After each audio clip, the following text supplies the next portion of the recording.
Welcome to the podcast editing and support show. My name is Dave. Are you ready? Are you ready? Let's go. We're going to start the episode right now. Happy to have you here. Let's do this. All right. Yes, glad to be back with you yet again. We are looking at the best digital audio workstations, also known as DAWs. These are the DAWs of our life. No, that didn't work. For 2024, what are we using in podcast editing and support to do our edits? Now, I'm under the assumption that you are a podcaster and that you do your own editing, hence why you're here at the podcast editing and support show.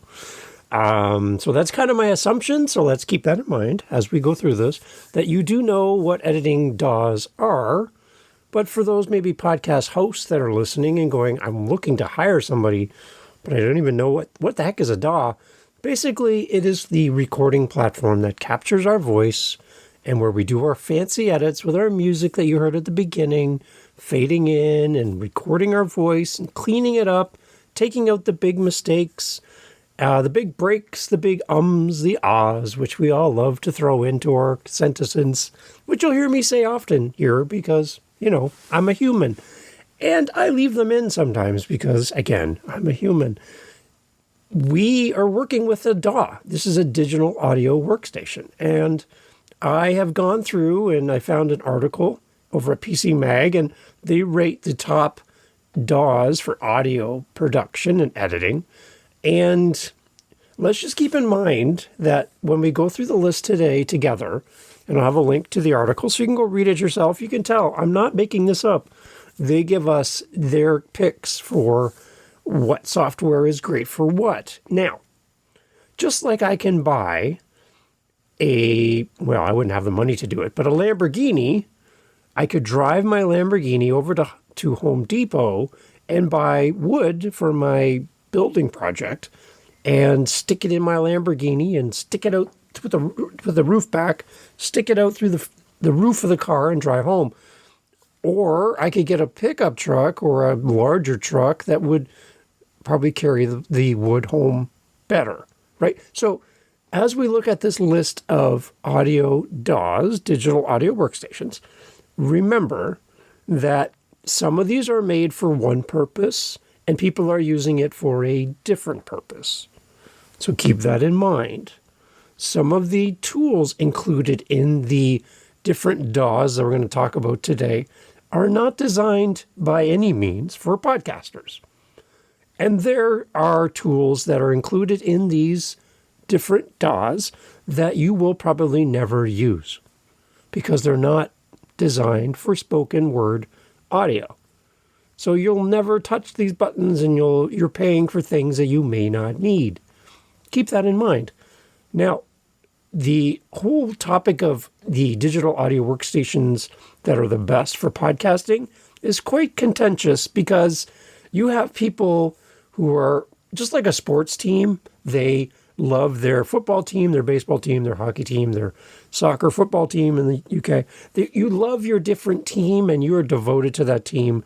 Whether they do well or they do terrible, it doesn't matter. You'll throw on that jersey, you'll throw on the colors, and you'll celebrate or cry, depending on how your team does. We have in the podcast editing space some very opinionated podcast editors who will outright tell you that you are horrible if you use a certain DAW because they love their DAW and that's the only one that they'll ever use. And I might fall into that a little bit in our conversation today because I use a DAW and I love it and I'm using it right now to record this episode and it works for me.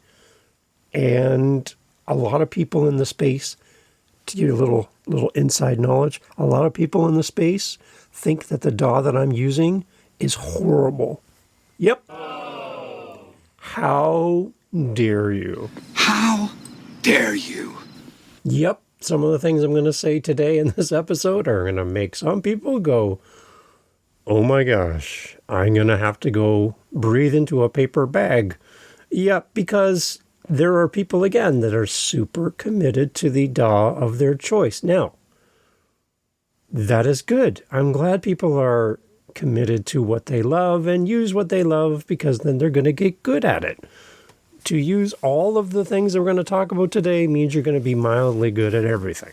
So when you do fall in love with the DAW that you love, then great, good, awesome. Be that, do that, get the shirt, get the hat, get the bumper sticker, do all the things. But please don't look down on anyone else that uses something different than you. Now, as a podcast host, do you care what DAW that I use to edit your... No, you really don't care what it looks like, how it works. No. You just want your episode edited and back in time and on budget.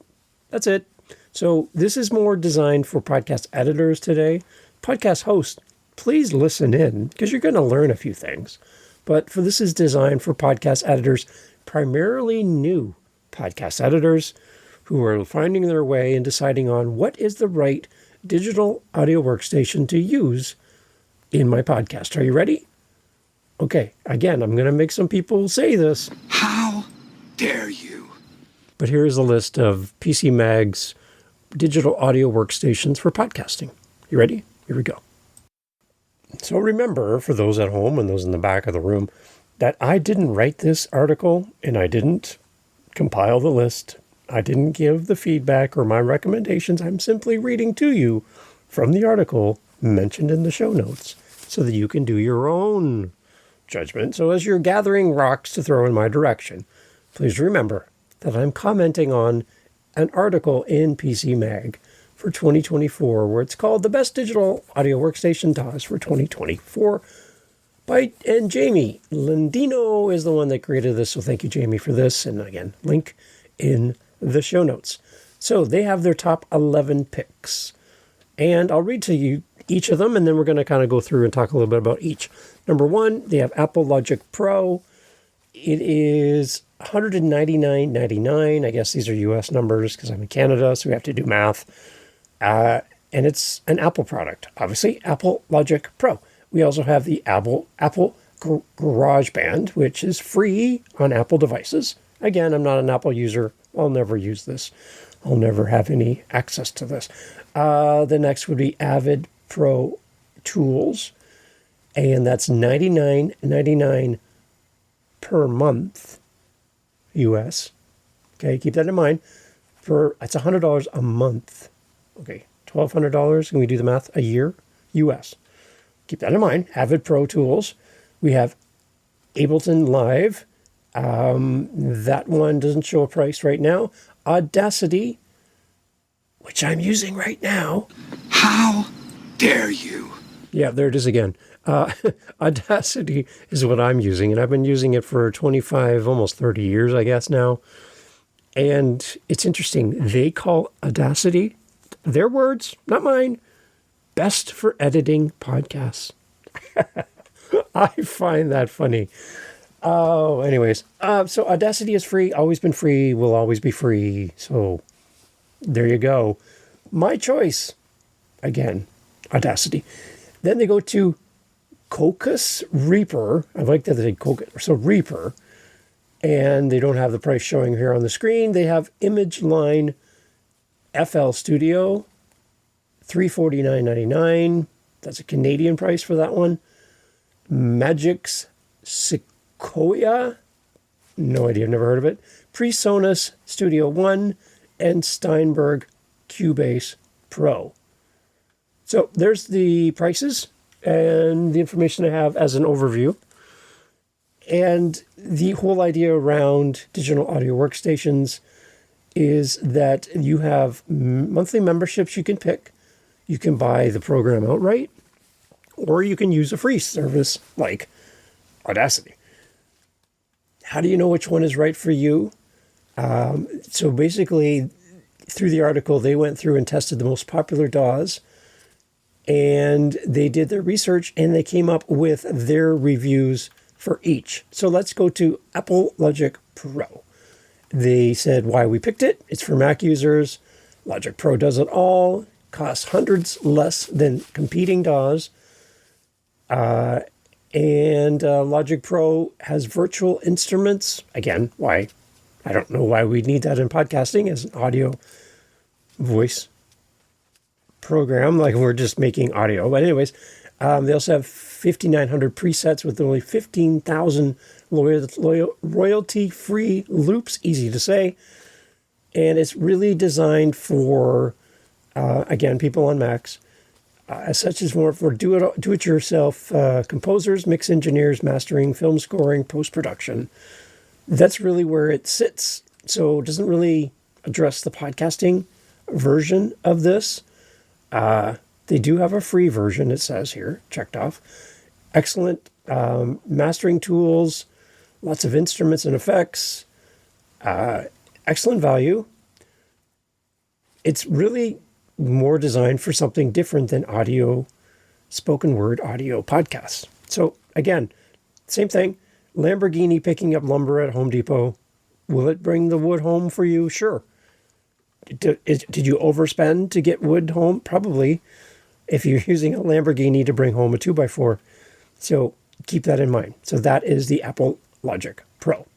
Then they have Apple GarageBand, which is on all the Apple products. It's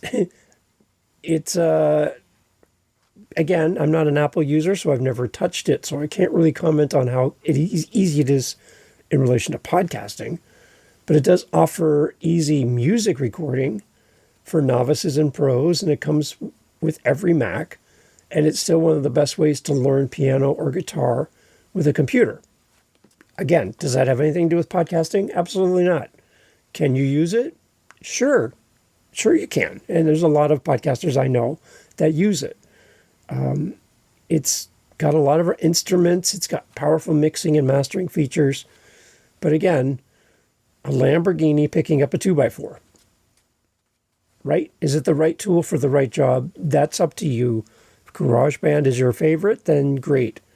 It's there for you. Okay? Then we jump down to Avid Pro Tools, and they gave it a 4.5 on this. And so this one, again, I've never used this. So if you have, I'd love to get your feedback on it.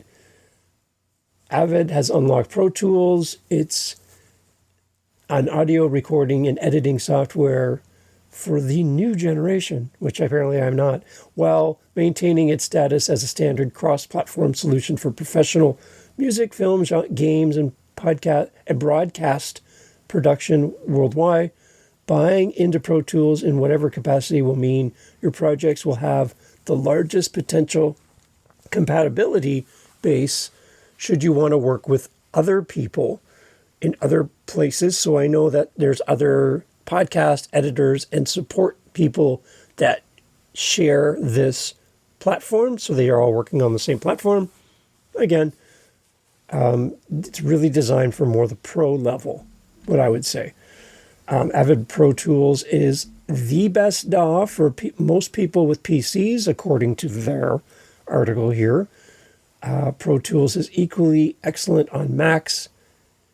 So there you go. And Pro Tools is ideal for larger studios with lots of outboard hardware and the need for expensive support networks. Reasonably priced at $9.99 per month tier lets a new generation of up-and-coming engineers get on board again. So pros, cleanest audio editing workflow on the planet, new low-cost artist version, fast 64-bit recording and mixing engine, high-end software and support policies are tops in the industry. Some of the cons, subscription-only pricing and weak instrument bundle, despite 2 new additions. Again, instrument bundles, unless you're recording music, it really doesn't have an impact on your spoken word podcast. So that is probably one of the most popular ones. I hear people talk about Pro Tools all the time.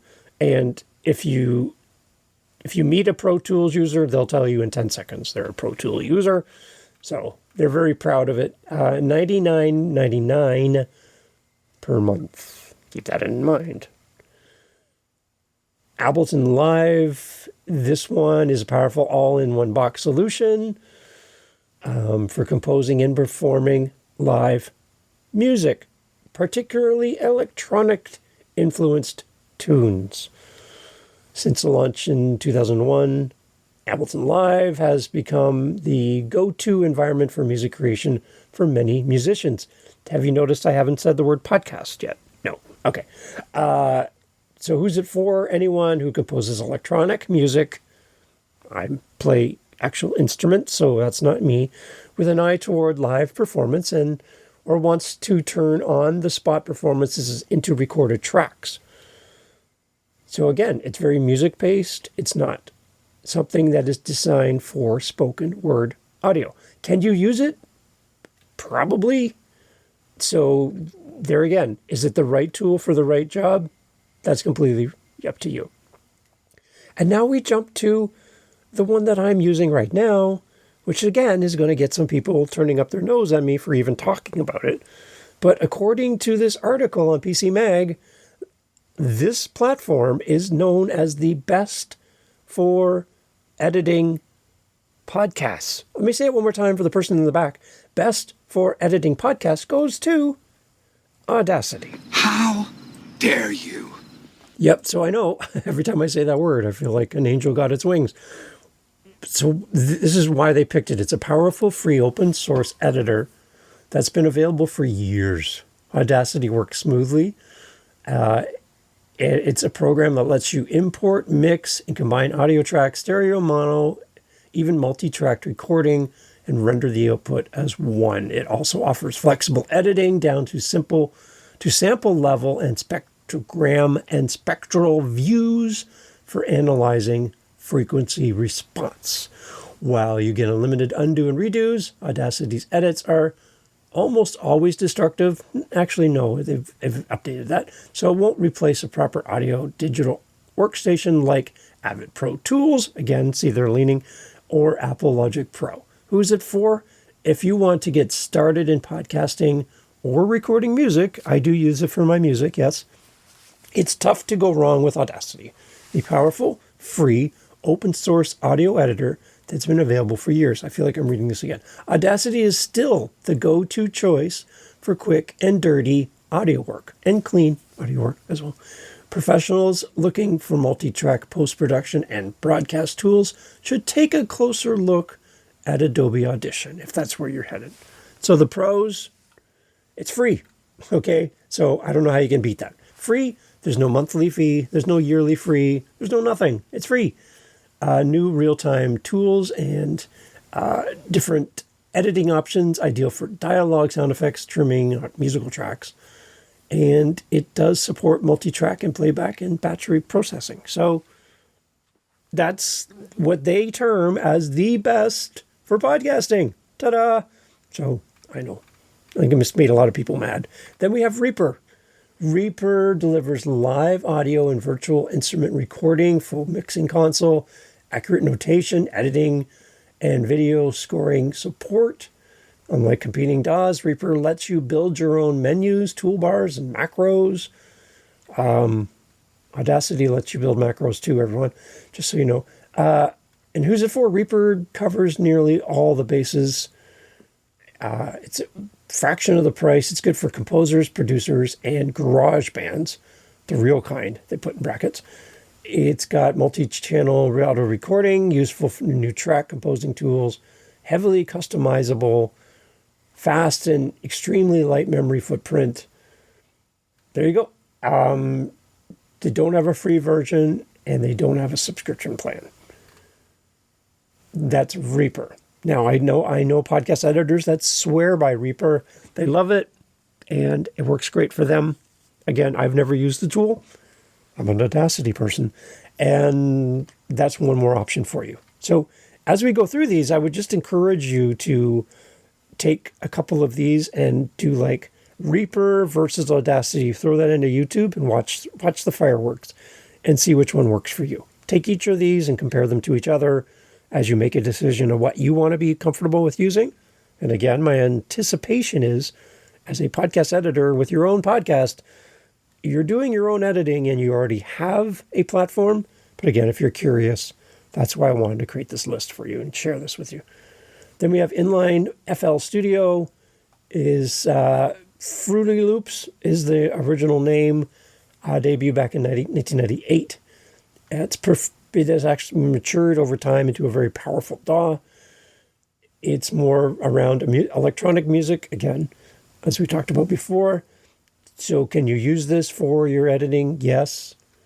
So that's another option for you. Keep that one in mind. So again, that would have been originally called Fruity Loops, not the cereal, but the editor. And then we have Magic Sequoia. So Sequoia is the industry standard for a complete mixing and mastering environment, particularly for classical recordings, live broadcasts, and prepping recordings for vinyl or high-resolution digital distribution. Again, not one mention of podcast in that sentence. So can you use it for that? Sure. And they give you some of the pros, being a top-shelf support for mastering and distribution formats, excellent for 4-point audio and crossfade edits. Okay, it's cons. It's extremely expensive. It requires a hardware dongle, which sounds like a good time. It's got a cluttered UI and some sluggishness even on very fast PCs. So it sounds like a memory hog. Then we have Presonus Studio One. Was reinvented the common digital audio workstation with Studio One. The latest version is the most inspired yet. Perhaps more than any DAW that they've tested recently, Studio One's smooth workflow makes it easy to record audio, compose music, and mix, and simultaneously feels like a mature workstation. Studio One doesn't scale to larger studios as well as Pro Tools, but it's an inspired choice for anyone who needs a serious DAW. I guess Audacity's not serious. It's more of a comedian, I guess. Some of the pros: fast workflow for recording music, composition and mixing, excellent chord and pattern-based composition tools, new live performance features. Some cons: it's really cluttered interface and mixed console. Could use some new instrument sounds. Again, who needs that for spoken word audio? And new score editor can't print sheet music, which apparently is not an issue for us as podcasters. So there you go. Then we jump down to Steinberg Cubase Pro. This is well suited for music composition. So again, nothing to mention around podcasting. It's a great tool if you're into music recording and editing. Again, can you use this for podcasting? Absolutely. Is it made for that? No. One of the granddaddies, one of the biggest ones that people love, but only gets a 3.5 and a good rating, is Adobe Audition. Ooh, this is going to make some people angry. Their thoughts and why they picked it, from topping off your audio clips and getting them to sit just right in a final video project or podcast. Oh, they said the word podcast. Everyone gets a prize. To crafting sound effects for video games or ducking music to spotlight voiceovers, Audition excels. It's a powerful cross-platform suite that's in its own category, has specialized tools for cleaning up and restoring audio. It offers precision, non-destructive editing for corporate and commercial videos and podcasts. Again, unlike Audacity, which is a much simpler program, it's also stellar in post-production. Who's it for? Audition is a comprehensive audio editor for anyone interested in video post-production, podcasts, again, woohoo, and audio restoration. It makes sense as a supplement to a video editor or as part of an existing program. Although Audition can function as a digital audio workstation, it's too limited and expensive for that. Given its lack of music composition tools. Again, we don't really need a lot of music if we're doing spoken word audio. So again, this would be another example of a Lamborghini picking up a 2x4 at the Home Depot. Do you need all of these tools? Do you need to pay for all of these tools? Will you get your money's worth from all of these tools? The jury is out on that, and that's your decision to make. So how do you pick the right DAW for you? Really, what it all comes down to is, what is your level of expertise? What is your level of complexity? What do you feel comfortable with? And at the end of the day, it's got to be something that you can use and use well. So if you want what they call the best tool for podcast editing, as reported by PC Mag, again, don't get mad at me, they picked Audacity as being the best for podcast editing. Now, again, I didn't make that up. I didn't write this article. So please, from their words to your ears, they've chosen Audacity as the best for podcast editing. If you have any feedback about this list or what's missing from this list, I'd love to hear your thoughts for your podcast editing and solutions business. What are you using? What are you falling in love with? What's your ride or die for your DAW? And I'd love to hear from you over at podcasteditingandsupport.com.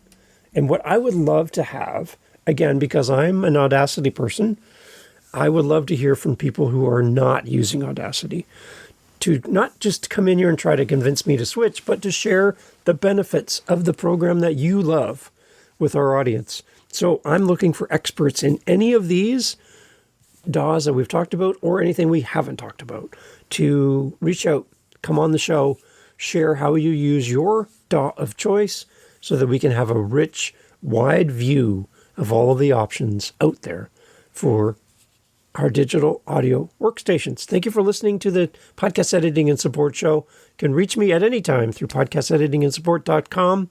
And I'd love to hear your voice and meet you as another podcast editor and supporter of great podcasts everywhere.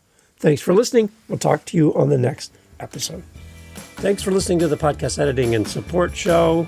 Visit us at podcasteditingandsupport.com. podcasteditingandsupport.com. We would love to help you find a great podcast editor, or if you want to hire us, we would love to work with you. podcasteditingandsupport.com. Catch you on the next episode. Take care.